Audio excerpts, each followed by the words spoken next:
tudo bem? O Brasil tem uma das maiores costas marítimas do mundo. São mais de 4 milhões de quilômetros quadrados.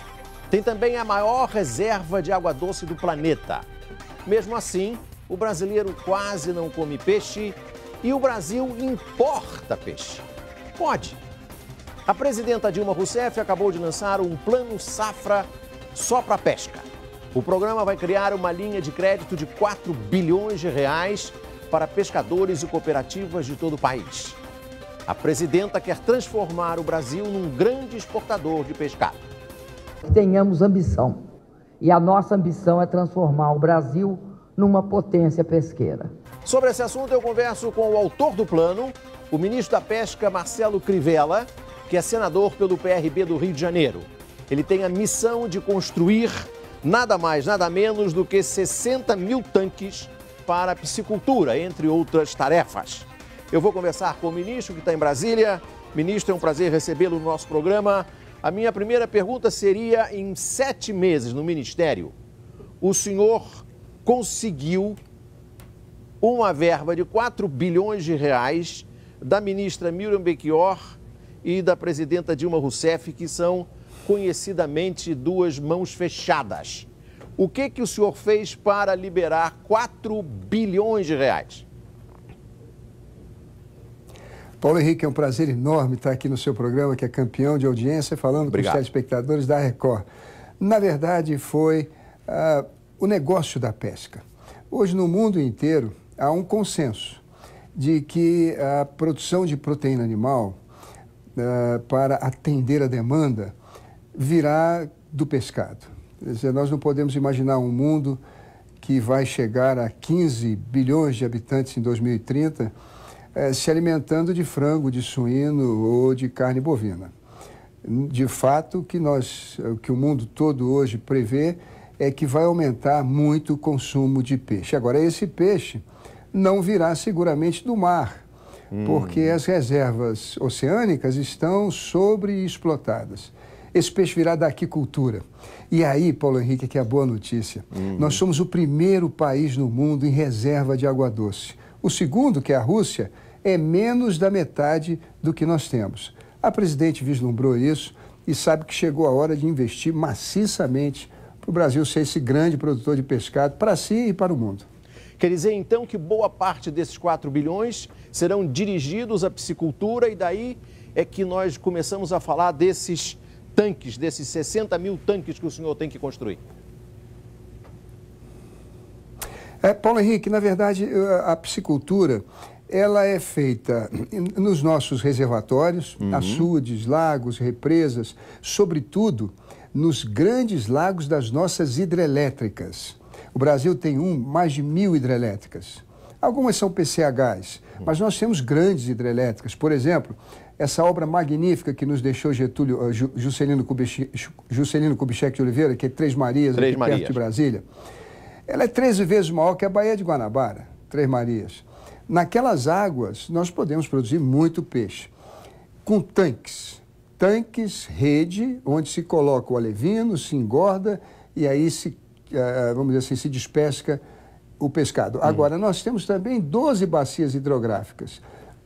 Adjacente aos nossos imensos rios, nós podemos desviar a água do rio, escavar esses tanques que você citou, e nós pretendemos fazer 60 mil deles nos próximos anos, e ali nós vamos ter uma corrente de água passando pelos tanques, onde nós vamos criar nossa tilápia, tambaqui, surubim, pintado, seja lá o que for. Agora, não podemos esquecer também, Paulo Henrique, que nós temos que voltar a ser grandes produtores de camarão. E temos que também produzir ostras, mexilhões, mariscos. Água salgada também é o que não nos falta. Claro. O Brasil precisa, segundo a FAO, precisa produzir 20 milhões de toneladas de pescado. Hoje produzimos apenas 1 milhão. O senhor falou aí num ponto que eu acho interessante. Qual é, além disso tudo, desse desenho que o senhor traçou, eu me pergunto por que com todo esse potencial o brasileiro ainda come tão pouco peixe? E por que o senhor disse que o Brasil precisa voltar a ser um produtor de camarão? Deixou de ser? No caso do camarão, nós já produzimos 200 mil toneladas no passado. Sofremos uma doença, dizimou-se os nossos estoques e hoje estamos nos aproximando a 80 mil toneladas. O camarão também era um camarão voltado para o mercado externo. Naquela ocasião, o brasileiro não tinha recursos para comprar camarão. Mas tivemos também uma crise cambial, juntou a doença com a crise cambial, a produção de camarão foi lá embaixo. Hoje é diferente. Hoje o brasileiro está ganhando mais, está consumindo melhor. O camarão, vamos dizer assim, o câmbio não está muito favorável para a exportação, então nós vamos retomar a produção que tínhamos antigamente. Agora você fala, por que o brasileiro não come mais peixe? É porque nós temos uma tradição que me faz lembrar o meu pai. O meu pai dizia assim, o meu filho come bife. Meu filho vai ficar forte, ele tem que comer bife. E eu acho que isso está muito na cultura do brasileiro, de alimentar bem o filho, dizendo, lá em casa a gente come bife todo dia. Olha, nós precisamos mudar isso, porque nos países ricos, no Japão, na Europa, nos Estados Unidos, o primeiro alimento a ser consumido, eu digo proteína animal, é o peixe. No Brasil é o contrário, primeiro é o frango, depois o boi, depois o porco e por último o peixe. E por isso nós temos tantos problemas de saúde.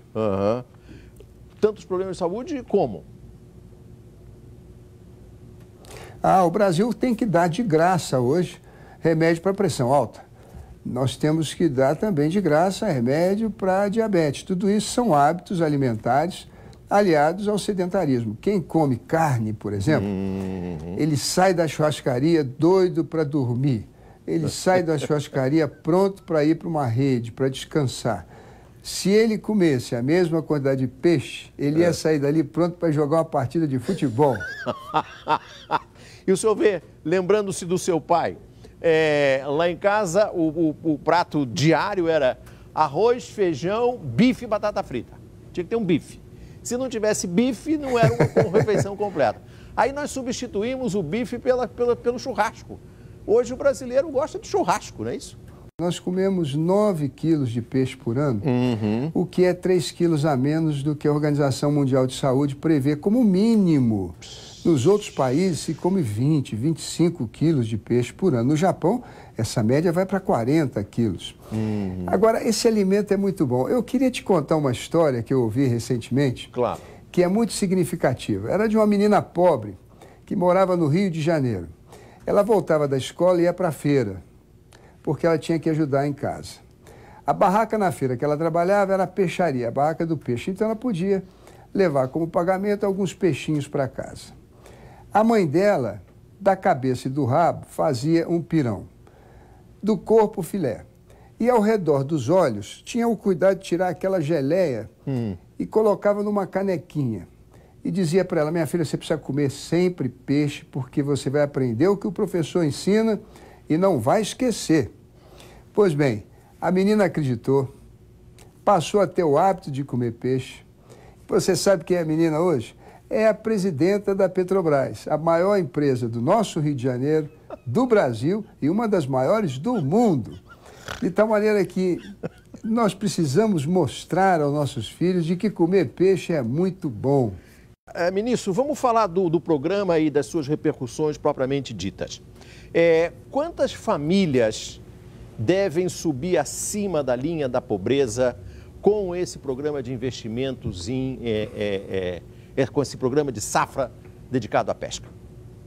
Olha aqui, Paulo Henrique, no meu setor da pesca, quem ganha menos dinheiro é o pescador dos rios, das represas, dos açudes, das águas continentais. Aqui o peixe está cada vez mais magro, mais difícil de ser pego e está cada vez mais longe dos seus locais onde eles estavam acostumados a coletá-los. Para essas pessoas, nós estamos oferecendo um projeto, um financiamento e uma linha de compras para eles se transformarem em aquicultores. Então, hoje, um pescador que ganha menos de R$500 por mês vai poder contar com um empréstimo de R$12.500, ele vai conseguir 3 tanques-redes, vai conseguir os alevinos, que são os peixes na forma jovem, a ração, e em 6 meses ele já vai produzir bem mais do que 1 tonelada de peixe. Ele vai poder vender, por exemplo, a R$ 4,00 o quilo na Conab, ou no programa de alimentação, programa de aquisição de alimentos do governo, ele já vai ter R$ 4.000. Como ele tem 3 anos para começar a pagar o investimento e o custeio, ele vai conseguir juntar dinheiro e vai logo, logo poder expandir esse negócio. Agora, nós estamos também fazendo financiamento para as marisqueiras, aquelas mulheres que hoje precisam de um freezer, de um fogão, de panelas, para cozinhar seu produto, ensacá-los e ter condições de vendê-lo, não para o atravessador que está na beira do mangue, mas lá no supermercado, na porta da escola, ou mesmo na prefeitura, porque agora eles vão ser considerados agricultores familiares. Quer dizer, no Pronaf você pode comprar 20% da produção da agricultura familiar e vai poder agora comprar 20% da agricultura familiar sem passar por licitação. Agora, os pescadores do mar, eles vão ter uma grande vantagem, porque também no mar há certas espécies que estão sobreexplotadas. Eles vão poder pegar R$ 24.000 e se transformarem, por exemplo, em criadores de camarão, com toda a assistência técnica, com todo o apoio da Codevasf, das Ematés, dos Denox. Mas não é só isso, não. Nós estamos querendo incorporar uma coisa que deu certo no Brasil, que é a agricultura familiar. Sim. Todo mundo que hoje está plantando como agricultor familiar vai ter um financiamento de R$ 50.000 para colocar peixe no seu reservatório, no seu açude. Vamos dar um exemplo, apenas para citar aqui um exemplo, a Fazenda Nova Canaã, que você conhece bem lá no sertão da Bahia. Lá em Irecê. A Fazenda Nova Canaã, ela planta milho, planta feijão de sequeiro, e eu me lembro que irriguei 100 hectares num processo israelense de gotejamento. Lá nós temos 10.000 pés de fruta de conde, que num bom ano produzem 1 milhão de frutas de conde. Mas nós temos 2 reservatórios, um em cada cabeceira dessa área. Agora, com financiamento, nós podemos colocar esses reservatórios que armazenam as águas que nós conseguimos dos poços, nós podemos colocar peixe. Não é só pelo dinheiro que o peixe vai trazer a mais para a fazenda, mas é que com o cocô e o xixi do peixe, a gente nitrogena a água, de tal maneira que faz uma hidrofertilização e a gente vai colher mais frutas, hortaliças, legumes e cereais. Se você somar isso tudo, o plano pode tirar da miséria, pode levar para uma outra situação de vida, cerca de 300.000 pessoas. 300.000 pessoas. Nós estamos falando também, então, de um plano muito diversificado do ponto de vista geográfico, e o senhor falou nas marisqueiras, não é isso? E que devem estar muito distantes dos grandes centros urbanos. E eu lhe pergunto, como é que esse pessoal vai chegar à boca do caixa? Como que eles vão chegar a uma agência bancária, qual banco, e vão dizer, está aqui, eu quero me credenciar para receber esse dinheiro para investir na minha indústria familiar, botar um tanquezinho aqui na minha agricultura familiar, etc, etc, etc. Bom, Paulo Henrique, vamos supor que agora um filho de um agricultor ou um filho de um piscicultor pobre, lá do interior do Amazonas, de uma área remota, está assistindo o nosso programa. Isso. Ele vai entrar em contato com o pai dele e vai falar sobre o nosso Plano Safra. Ele vai dizer para o pai dele o seguinte, olha, procura a Superintendência Federal da Pesca no seu estado, ou procure a Emater, ou uma agência da Caixa Econômica, ou uma agência do BASA, se for o caso da Amazônia. Se não tiver nada disso por perto, procure o Sindicato dos Trabalhadores Rurais. Todos eles estão em permanente contato conosco. Nós estamos fazendo no meu ministério, já fizemos, projetinhos padrões. De posse de um projetinho padrão, se ele tiver a água, se ele tiver as condições para produzir, vamos dizer assim, os insumos daquele projeto, basta ele ter um técnico da Emater, e o Ministério paga por esse técnico, nós estamos colocando 100 milhões de reais para assistência técnica, assina-se aquilo ali, o projeto tem viabilidade, vai ao banco, apresenta, ele tem que ter também um certificado de estar apto ao programa do Pronaf, ele não pode ser uma pessoa rica, ele não pode ter renda acima da classe que é estipulada no programa, mas naquele momento ele recebe os recursos, tem 3 anos de carência e 10 para pagar. Qual é a garantia que ele tem que dar? Olha, a garantia para empréstimos até R$ 7.000 é a própria produção. É assim que nós fizemos com os agricultores familiares há 15, 20 anos atrás. Eles não tinham nada para dar em garantia, as pessoas mal tinham um par de sapato. Portanto, o que ficava de garantia era a própria produção. eram os fundos constitucionais do governo, era o próprio governo que dava a garantia. Deu certo, a inadimplência no Pronaf é muito baixa. Vai dar certo na pesca também. Uhum. O senhor mencionou o Pronaf e eu gostaria que o senhor descrevesse melhor o entroncamento do seu programa com o Programa de Aquisição de Alimentos. Como que eu, pequeno produtor, me credencio a entrar nesse programa e quem se beneficia desse programa? Olha, quem se beneficia desse programa são os pequenos produtores do Brasil. Eles podem procurar um dos 92 armazéns da Conab espalhados pelo país e ali vender o seu produto com preço mínimo.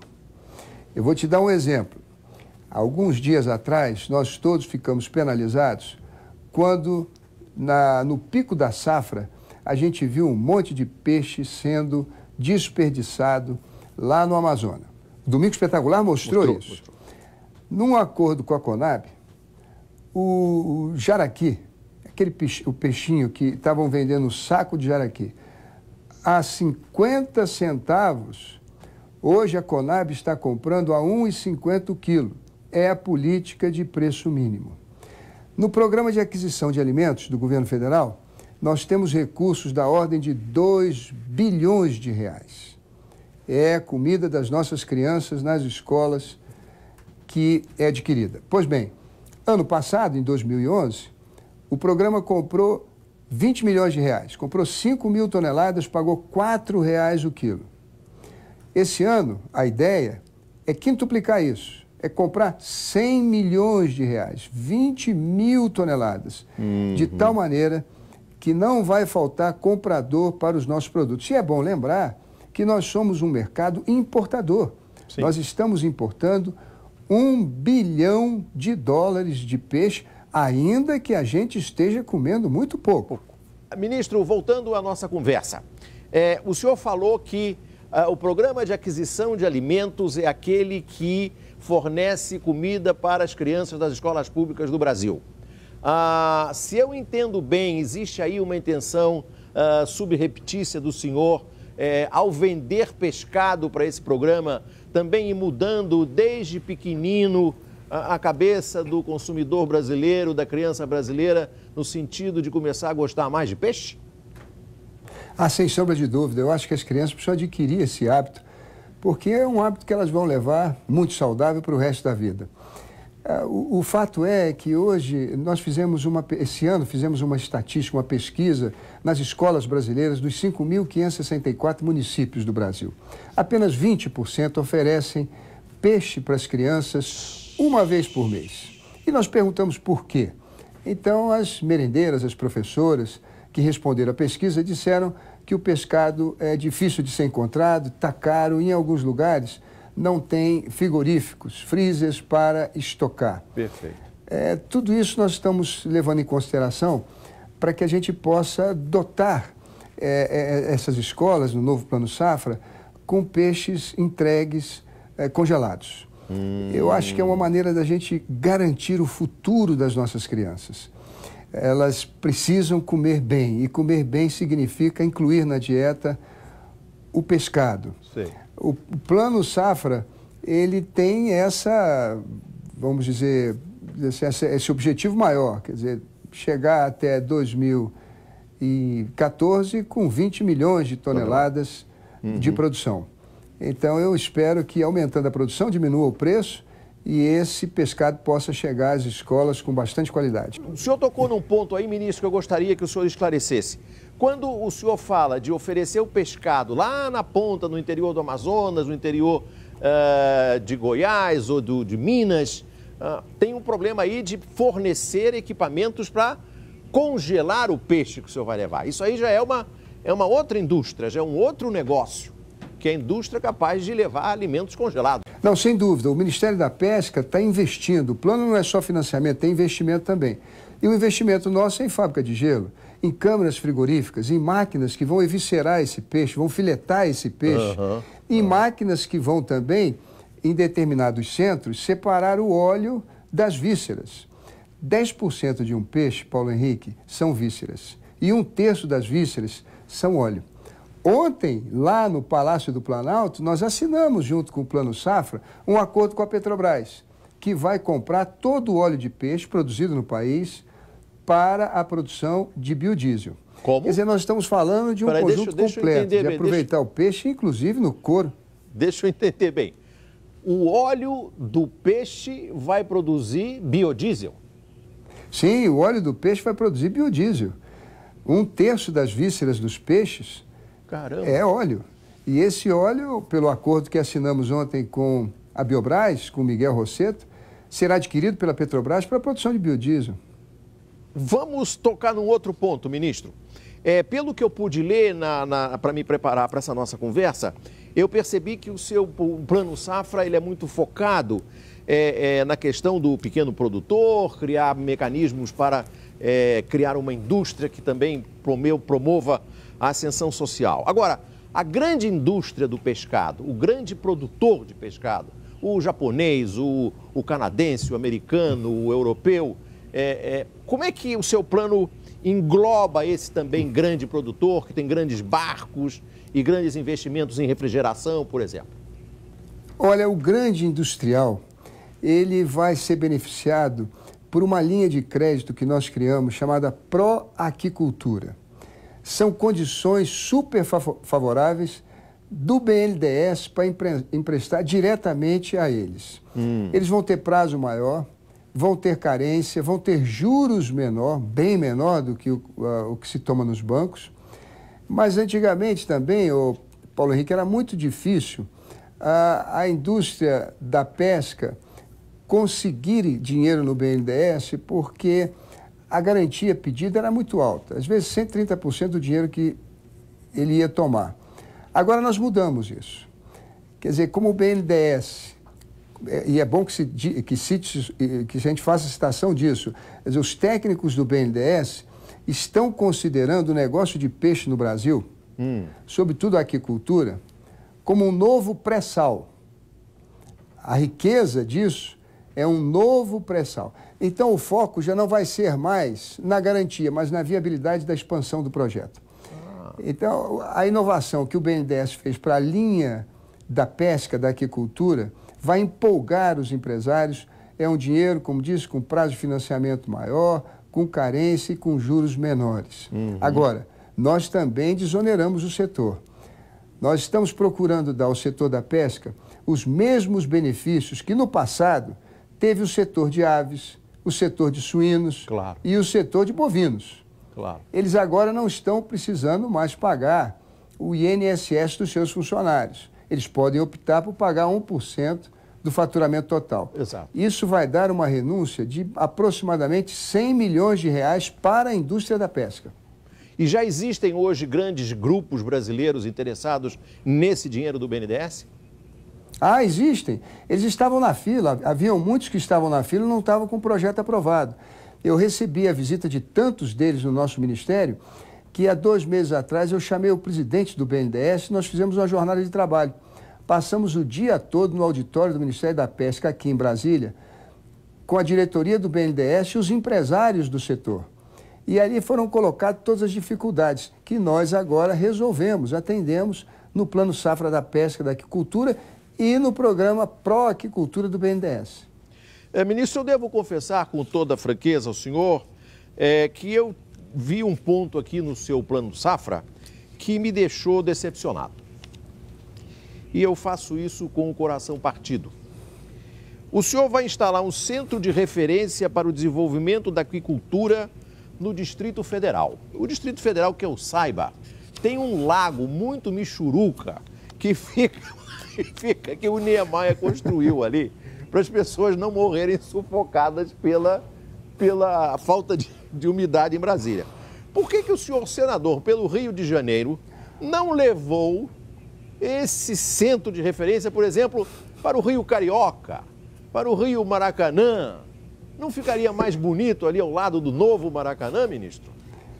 Ficaria sim, Paulo Henrique. Você, carioca como eu, sabe do amor que nós temos pelo Rio de Janeiro. Mas acontece que aqui em Brasília, nós temos o epicentro do nosso oceano de águas doces. Olha, aqui pertinho nós temos Três Maria. Sim. Nós temos Serra da Mesa. Sim. Nós temos também a Universidade de Brasília, que é especializada em pescado. E temos também, a uma distância de 1 hora, a sede da Embrapa Pesca. A Embrapa Pesca fica em Palmas, no Tocantins. Agora, o que foi decisivo é que o governador Agnello fez parceria conosco. O governo federal entrou com metade dos recursos e ele entrou com metade dos recursos. E já existia ali na Granja do IP uma, vamos dizer assim, uma unidade ainda incipiente. Agora não. Agora nós vamos fazer uma fábrica de ração, um laboratório de alevinos, nós vamos colocar lá máquinas para produção de biodiesel, os tanques todos para ensinar a parte de manejo, vamos fazer máquinas para filetar esse peixe, vamos ter máquinas para desossá-lo, quer dizer, despolpadeiras, congelá-lo, câmara fria.